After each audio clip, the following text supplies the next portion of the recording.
Ohio, cher Kohai, bienvenue dans ce tout nouvel épisode. Imagine, tu changes de travail, convaincu que cette fois, tu vas faire autrement. T'as compris que tu donnais trop, que tu attendais qu'on remarque tes efforts, que tu laissais les autres parler à ta place et que tu finissais par exploser après avoir passé des mois à dire que tout allait bien. Alors, tu te promets que cette fois, c'est fini, tu vas poser tes limites dès le départ. Et 6 mois plus tard, tu es encore celle qu'on appelle lorsqu'un dossier coince, celle qui reste un peu plus tard parce que personne d'autre ne peut s'en charger, celle qui connaît le fonctionnement de chaque personne dans l'équipe et qui s'arrange pour que tout tienne sans faire trop de bruit. Ton responsable, évidemment, t'adore, tes collègues te remercient, ta fatigue, elle, commence à t'envoyer des courriers recommandés. Autre exemple, tu changes de relation et, à nouveau, tu prends toutes les précautions. Cette personne ne ressemble pas aux précédentes. Elle communique, elle semble fiable, elle ne joue pas avec le lien. Tu te sens plus lucide, plus posée, moins prête à disparaître dans l'histoire de quelqu'un d'autre. Puis, un soir, un message reste sans réponse pendant quelques heures. L'autre paraît plus distant durant une soirée. Une phrase tombe avec un ton que tu ne reconnais pas. Quelque chose se resserre dans ton ventre et ton cerveau ouvre immédiatement le commissariat central. Tu relis alors les derniers échanges, tu cherches l'endroit exact où la relation a commencé à changer, tu observes la ponctuation, tu analyses un bonne nuit qui ne contient pas le cœur de d'habitude. Tu construis 3 scénarios, tu prépares 2 conversations et tu commences à te détacher intérieurement avant même de savoir ce qui se passe. La personne a changé, le décor aussi, la position dans laquelle tu te retrouves est-elle en revanche étrangement familière. Tu peux vivre cela comme on l'a vu avec le travail, avec le couple, avec l'argent, avec le corps, tes projets, avec la place que tu prends dans un groupe. Tu comprends de mieux en mieux ce qui t'arrive, tu possèdes davantage de vocabulaire, tu reconnais tes réactions plus vite, et pourtant, une phrase revient. Je sais tout ça, alors pourquoi je me retrouve encore là? Et cette question est importante parce qu'un schéma ne revient pas nécessairement sous la forme d'une copie conforme.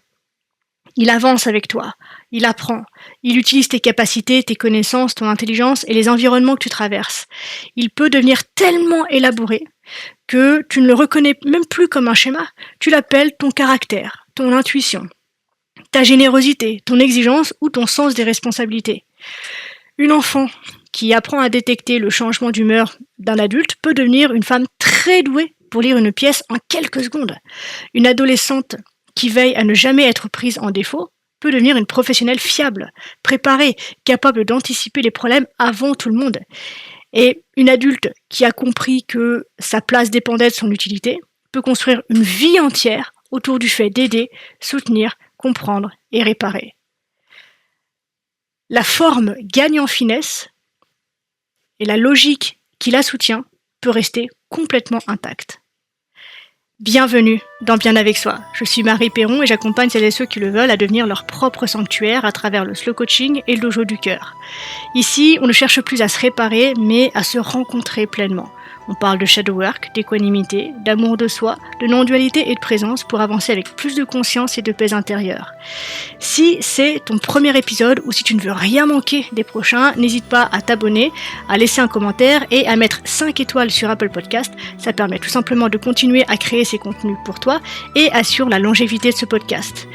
Et comme d'habitude, je suis infiniment heureuse et honorée de t'accueillir dans ce tout nouvel épisode disponible sur YouTube ainsi que sur toutes les plateformes d'écoute.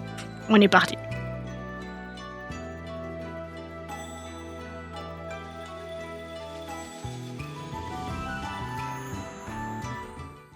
Il y a quelques mois, une femme est venue me voir parce qu'elle n'arrivait pas à demander une augmentation. Sur le papier, elle avait tout ce qu'il fallait. Ses résultats étaient mesurables et très bons. Ses responsabilités avaient largement dépassé son intitulé de poste et plusieurs personnes venaient chercher son avis avant de prendre une décision importante. Elle savait défendre un budget, elle pouvait argumenter devant une direction, elle négociait très bien lorsqu'il s'agissait d'obtenir des moyens pour son équipe. Dès que la demande concernait son propre salaire, sa compétence semblait quitter la pièce. Elle préparait pourtant des arguments solides, puis les affaiblissait elle-même. Elle commençait l'entretien en disant qu'elle comprenait les contraintes de l'entreprise. Elle rappelait qu'elle était reconnaissante de la confiance qu'on lui accordait. Elle annonçait une somme inférieure à celle qu'elle jugeait juste et ajoutait immédiatement qu'elle restait ouverte à toute autre proposition. À la fin de l'entretien, elle avait presque envie de remercier son responsable de lui avoir permis de réclamer moins que ce qu'elle avait prévu. Quand nous avons regardé ensemble cette difficulté de plus près, un détail est apparu. Elle demandait très bien pour les autres.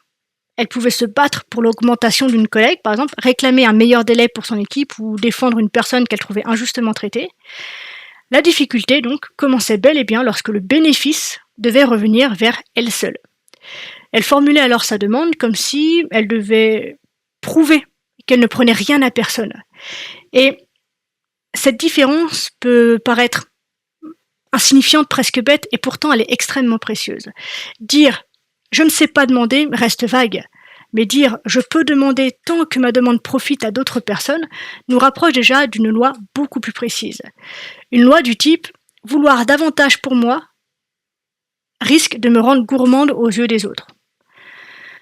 Cette loi ne vivait pas uniquement dans ses entretiens professionnels, elle apparaissait dans d'autres scènes, d'autres domaines de sa vie qui n'ont a priori rien à voir, mais également dans des scènes beaucoup plus insignifiantes, beaucoup plus petites. En réunion, par exemple, elle attendait que plusieurs personnes aient parlé avant elle, avant d'exposer son idée. Elle disait qu'elle aimait écouter avant d'intervenir, ce qui était probablement vrai en partie. Elle observait aussi la direction prise par le groupe afin d'éviter de proposer quelque chose qui risquait de déranger. Autre exemple, lorsqu'on la complimentait, elle redistribuait immédiatement le mérite. Elle évoquait l'équipe, la collègue qui avait relu le dossier, les circonstances favorables. Toutes ces contributions existaient, évidemment. Son mouvement allait seulement très vite, comme si garder la reconnaissance quelques secondes pour elle représentait déjà une forme d'excès. Autre exemple, au restaurant, elle regardait le prix avant de sentir son envie, y compris lorsqu'une personne l'invitait et lui demandait de choisir librement ce qu'elle avait envie de prendre.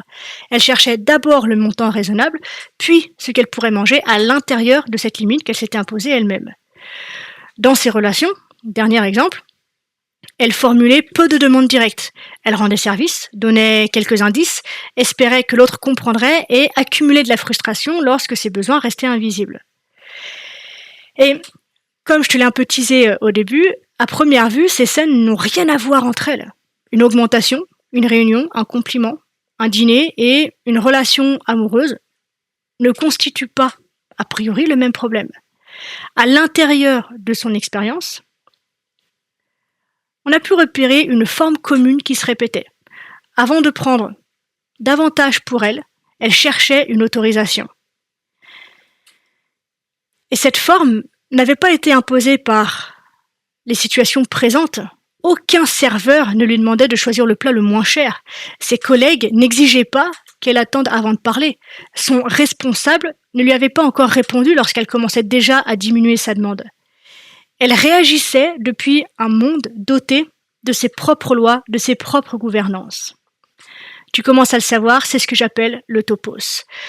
Le topos désigne le monde depuis lequel une situation prend sens pour toi. Il contient les règles implicites qui organisent ton rapport au lien, au danger, à l'erreur, à la demande, à l'argent, au repos et à ta propre place et à tout ce que je n'ai pas le temps d'évoquer ici. Lorsque, par exemple, quelqu'un tarde à répondre à ton message, tu ne réagis pas uniquement à un téléphone silencieux. Ton organisme entier répond à ce que ce silence signifie dans ton topos. Il peut signifier par exemple que le travail, donc c'est chill. Il peut annoncer qu'une distance vient de s'installer et ça pique un peu plus. Il peut être interprété comme la conséquence d'une phrase maladroite. Il peut te mettre en colère parce que l'attente te rend dépendante du rythme de quelqu'un d'autre. Le fait reste le même. La scène vécue de l'intérieur change complètement. Lorsque j'étais enfant, par exemple, je réagissais pas uniquement à une porte qui s'ouvrait, à des pas dans un couloir ou à une voix un peu plus sèche. Ces détails annonçaient l'activation d'un monde entier. Mon organisme avait appris à reconnaître les variations infimes qui pouvaient précéder une humiliation, un enfermement ou un coup. Lire l'atmosphère avait donc une fonction concrète. Et cette capacité ne disparaît pas parce que le décor change. Elle peut devenir une qualité professionnelle, une finesse relationnelle, une manière de comprendre ce que quelqu'un n'arrive pas encore à formuler. Elle peut aussi continuer à chercher un danger dans des scènes où personne n'est sur le point de frapper. Eh bien, le topos et la façon dont il s'organise rend tout ça cohérent, complètement évident, logique, naturel. Il explique pourquoi deux personnes présentes dans la même pièce ne vivent pas du tout le même événement. Il explique aussi pourquoi tu peux avoir l'impression de retomber dans une histoire alors que les faits ont changé. Le schéma ne se contente pas de répéter un comportement, il répète une lecture. Et c'est là qu'entre en jeu ce que dans le dojo j'appelle la spirale. Une spirale repasse autour du même axe sans revenir exactement au même endroit. Elle avance, change de plan et intègre ce que la personne est devenue. Une enfant se tait lorsqu'elle se sent en tension. Une adolescente observe longuement avant de prendre position. Une jeune adulte choisit un métier où sa capacité à anticiper devient une force. 10 ans plus tard, elle se décrit comme quelqu'un qui ressent immédiatement les autres et sait ce dont ils ont besoin avant même qu'ils le formulent. Chaque étape contient une évolution réelle. La personne a grandi, a appris, développé des compétences. La logique située au centre peut néanmoins rester reconnaissable. Je dois comprendre ce qui se passe avant que la situation ne m'échappe. La spirale a vocation à expliquer pourquoi un schéma peut se renforcer tout en devenant plus intelligent, plus fin, plus affûté. Chaque passage accumule des preuves, épaissit une identité et influence les choix suivants. Une réaction répétée finit par produire des conséquences. Ces conséquences semblent ensuite prouver que la loi de départ était juste. Donc reprenons l'exemple de ma cliente qui voulait demander une augmentation. Son entretien approche, paf, la loi se réveille. Vouloir davantage pour elle risque de la rendre gourmande aux yeux des autres. Donc avant même que l'entretien n'ait commencé, avant même qu'on soit le jour de l'entretien, la honte commence à se faire ressentir avant même d'avoir commencé quoi que ce soit. Elle réduit sa demande, s'excuse, prépare la compréhension de son responsable avant même de défendre ses propres intérêts. Et inexorablement, l'entretien donne un résultat inférieur à ce qu'elle espérait. Et elle en conclut dans son fort intérieur, au milieu de ces lois qui la gouvernent, je ne suis vraiment pas quelqu'un qui sait se vendre. Et au tour suivant, elle ne part plus uniquement avec une peur, elle part avec une preuve supplémentaire sur son identité. La spirale a donc avancé. Elle ne se retrouve pas au même point car la conclusion est désormais plus solide. Sa demande sera encore plus prudente et ses choix professionnels pourront commencer à s'organiser autour de cette identité. Elle évitera certains postes, refusera des opportunités ou restera dans des environnements où sa valeur est reconnue symboliquement sans être rémunérée à sa juste mesure. Le schéma change alors de plan. Il ne concerne plus uniquement un entretien, il commence à orienter une trajectoire. Et cette logique se reconnaît aussi à plusieurs échelles. C'est là que la notion de fractal devient utile. Dans la nature, une fractale reproduit une organisation semblable dans le grand comme dans le petit. La branche reprend la forme de l'arbre, puis cette ramification se retrouve dans des éléments plus fins. Dans le dojo, la fractale désigne une structure qui apparaît dans une décision importante, une relation, une habitude et un geste presque invisible. Une personne maintient les choses en suspens. Par exemple, elle garde un dossier terminé pendant 3 semaines avant de l'envoyer, laisse un message important dans ses brouillons, démarre plusieurs projets et perd son énergie au moment où ils doivent prendre une forme publique. Et elle reste par exemple aussi dans une relation qu'elle ne choisit pas vraiment et qu'elle n'arrive pas à quitter. Chaque scène possède ses propres raisons. En les regardant ensemble, une loi peut se dessiner. Tant que rien n'est terminé, rien ne peut être définitivement jugé, perdu ou regretté. Une autre personne, par exemple, intervient avant que la réalité ait eu le temps de répondre. Elle termine les phrases, relance rapidement, prépare plusieurs solutions de secours et vérifie un trajet 40 fois confié à quelqu'un d'autre.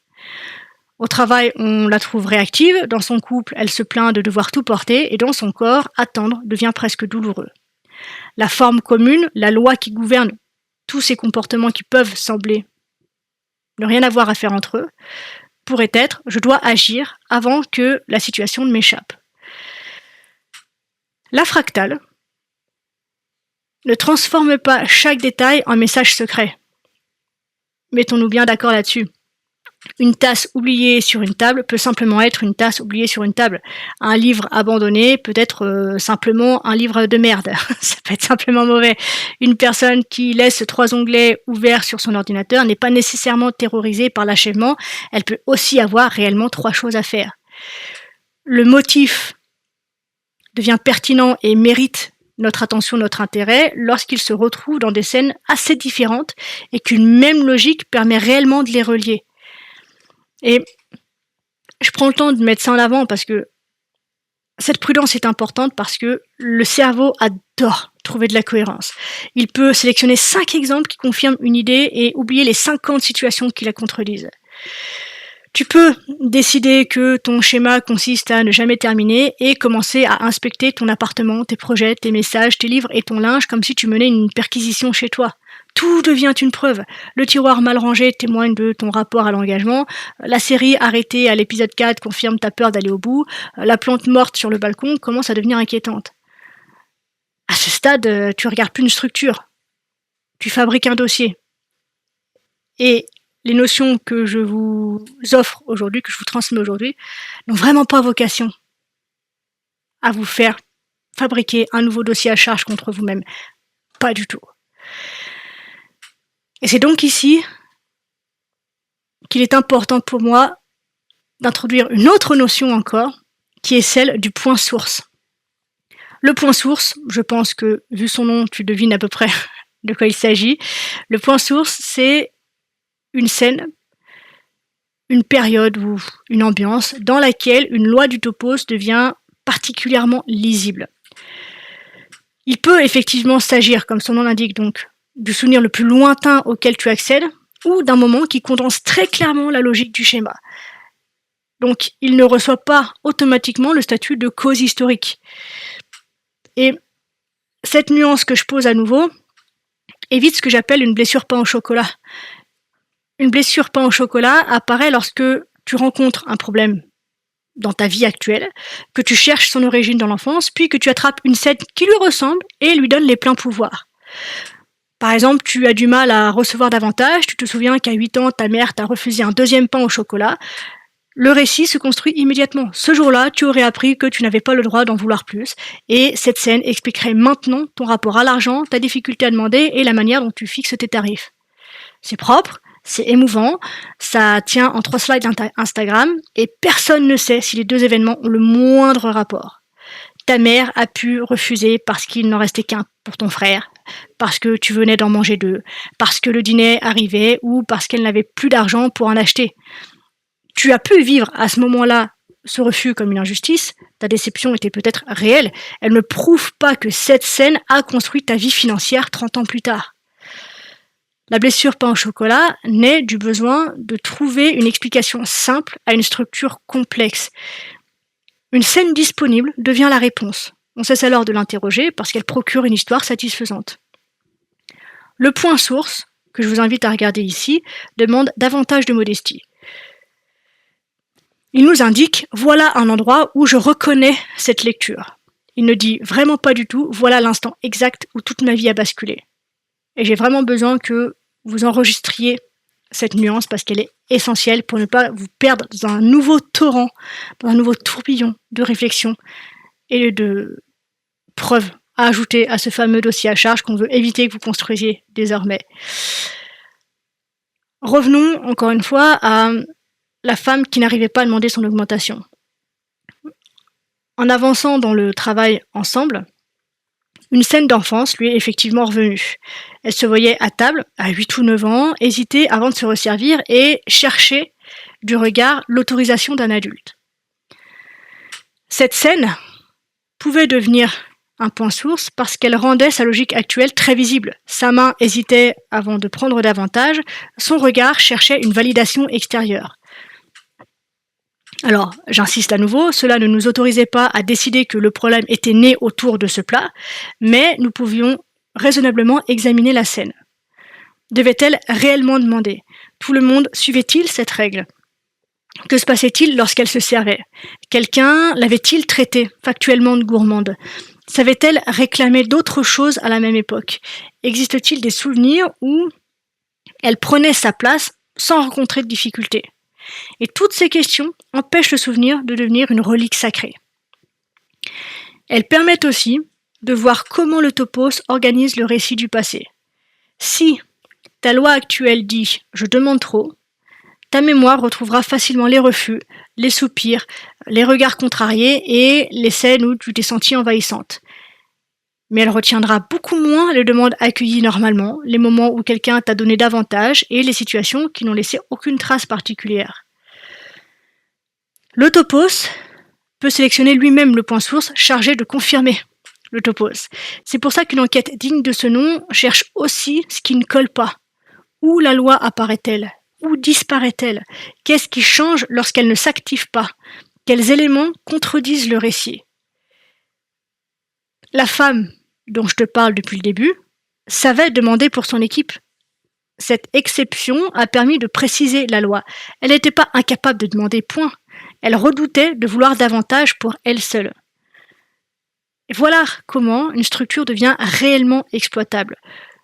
Le travail ne consiste plus à réparer une incapacité générale à s'affirmer, il consiste à observer ce qui se passe lorsqu'elle devient la bénéficiaire directe de sa propre demande. Ici, le shadow work peut alors montrer ce qu'elle tient à distance. L'envie d'obtenir davantage, la colère envers celles et ceux qui réclament sans s'excuser, le désir d'être reconnue et la peur de devenir une personne qu'elle juge égoïste. Et la dépolarisation réunit les deux faces de sa stratégie. Sa retenue à développer de l'attention, une capacité à penser au collectif et une vraie délicatesse relationnelle.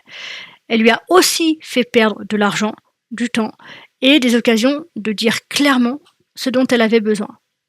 Et donc l'équanimité lui permet de regarder cette organisation sans ajouter un verdict.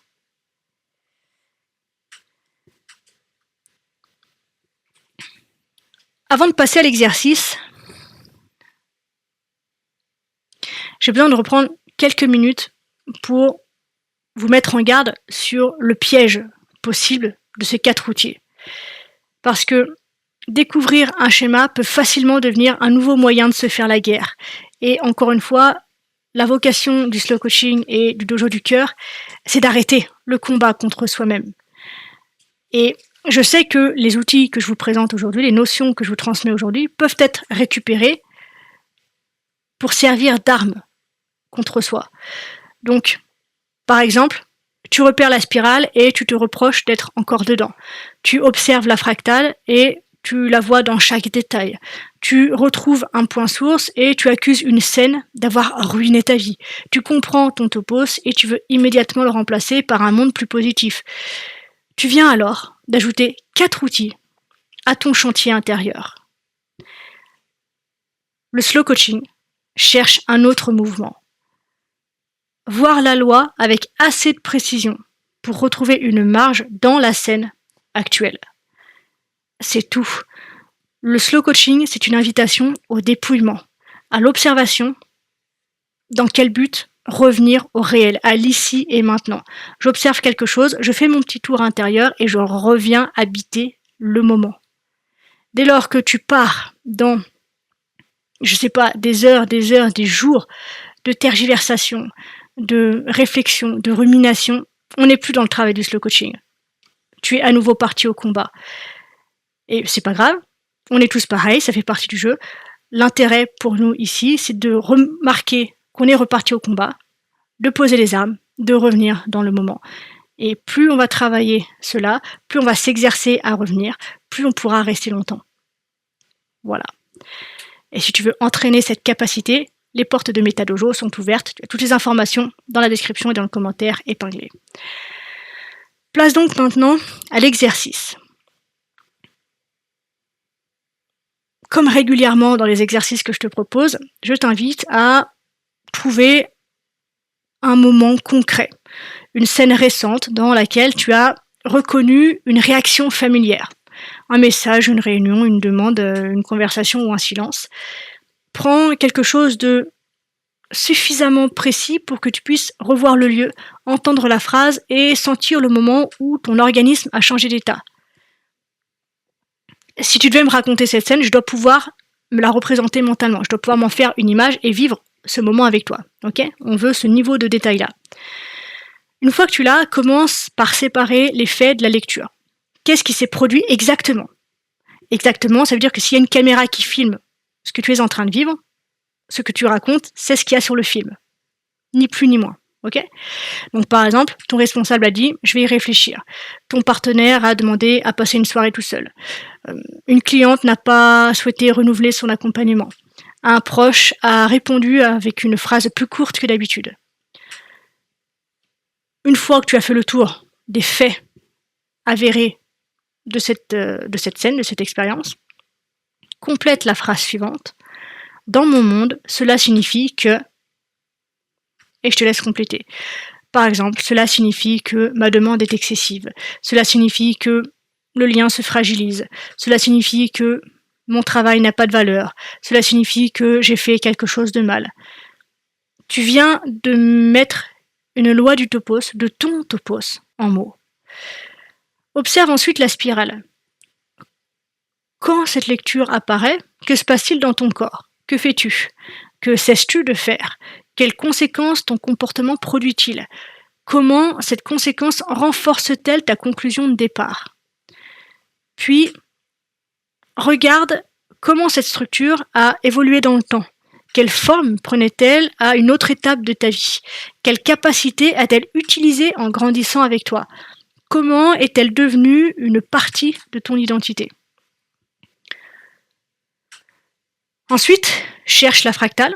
Où retrouves-tu cette organisation dans une scène importante et ou dans un geste complètement ordinaire ?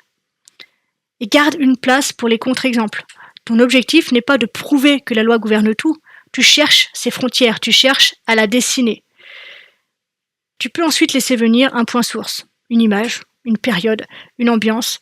Accueille ce qui apparaît comme une piste, mais là, sois attentif à ne pas faire venir à ton esprit quelque chose que tu racontes depuis des lustres, une histoire que tu connais bien et qui est un automatisme. Pose-toi pour de vrai, avec cette intention de laisser venir à toi un point source pour cette expérience que tu as sélectionnée. Que s'est-il passé ? Quelle conclusion ai-je construite ? Cette conclusion décrivait-elle l'ensemble de la scène ? Quelle autre lecture était possible ? Est-ce que ce souvenir montre un endroit où la loi existe ou suis-je en train de lui attribuer une causalité que je ne peux pas établir ? Observation et honnêteté. Puis, comme je te l'ai dit, reviens au présent. Parce que c'est là que le travail prend toute sa valeur. La femme qui négocie son salaire peut ressentir dans son corps la même hésitation que l'enfant devant le plat. Elle n'est cependant plus assise à cette table. Elle dispose du résultat, d'une expérience, d'informations sur le marché et d'une capacité à quitter l'entreprise si les conditions ne lui conviennent plus. Son responsable peut accepter, négocier ou refuser. Sa réponse donnera des informations sur cette entreprise et sur le rapport de force actuel. Elle ne décidera pas de son droit universel à vouloir davantage. La sensation se ressemble, la scène a changé. Et c'est dans cet espace que la loi peut perdre une partie de son autorité. Elle n'a pas besoin d'être détruite, humiliée, ni remplacée par une affirmation brillante écrite sur un miroir. Elle peut simplement devenir plus précise. Demander davantage comporte le risque d'un refus. Cette phrase décrit une réalité. Demander davantage prouve que je suis gourmande et menace ma place. Cette phrase appartient à un monde beaucoup plus étroit. Le travail consiste à pouvoir le distinguer. Le point source montre un endroit où la loi devient lisible. La spirale révèle la manière dont elle avance dans le temps, change de plan et s'intègre à ton identité. Et la fractale permet de reconnaître sa forme à différentes échelles. Quant au topos, il donne à l'ensemble sa cohérence. Voilà. Ces outils, je me permets de refaire une petite insistance là-dessus, ne servent pas à expliquer chaque seconde de ta vie. On est bien d'accord avec ça. Ils permettent d'observer comment une lecture acquiert de l'autorité, comment elle sélectionne des preuves, comment elle influence tes choix et comment tu peux retrouver du jeu dans une scène concrète. Et donc, c'est exactement ce que nous entraînons dans MetaDojo, où on ne se contente pas de comprendre un schéma une fois que tout est terminé, on apprend à le reconnaître pendant qu'il organise une attente, une conversation, une décision ou une réaction corporelle avant que la spirale ait terminé son tour et produit une nouvelle preuve. Tu trouveras toutes les informations pour nous rejoindre dans la description de cet épisode et dans le commentaire épinglé. Et pour finir, je te laisse avec cette idée. Le schéma qui revient dans ta vie possède une histoire.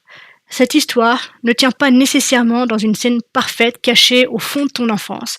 Elle se lit dans une loi, dans la manière dont cette loi avance avec toi et dans les formes qu'elle prend selon les territoires. T'as pas besoin de fabriquer une origine impeccable pour commencer à voir. Tu peux regarder ce que ton topos annonce, reconnaître la spirale, observer la fractale et traiter le point source comme une piste plutôt que comme une condamnation.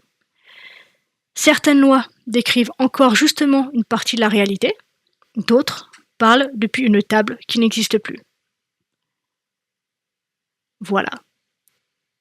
On se retrouve très vite dans le prochain épisode. D'ici là, prends soin de toi, célèbre chaque jour la magie d'aujourd'hui et surtout n'oublie jamais que tu es la personne la plus importante de ta vie et qu'à ce titre, tu mérites ce qu'il y a de meilleur et écris Hakuna Matata en commentaire si tu es arrivé jusque-là. C'est un petit clin d'œil entre nous.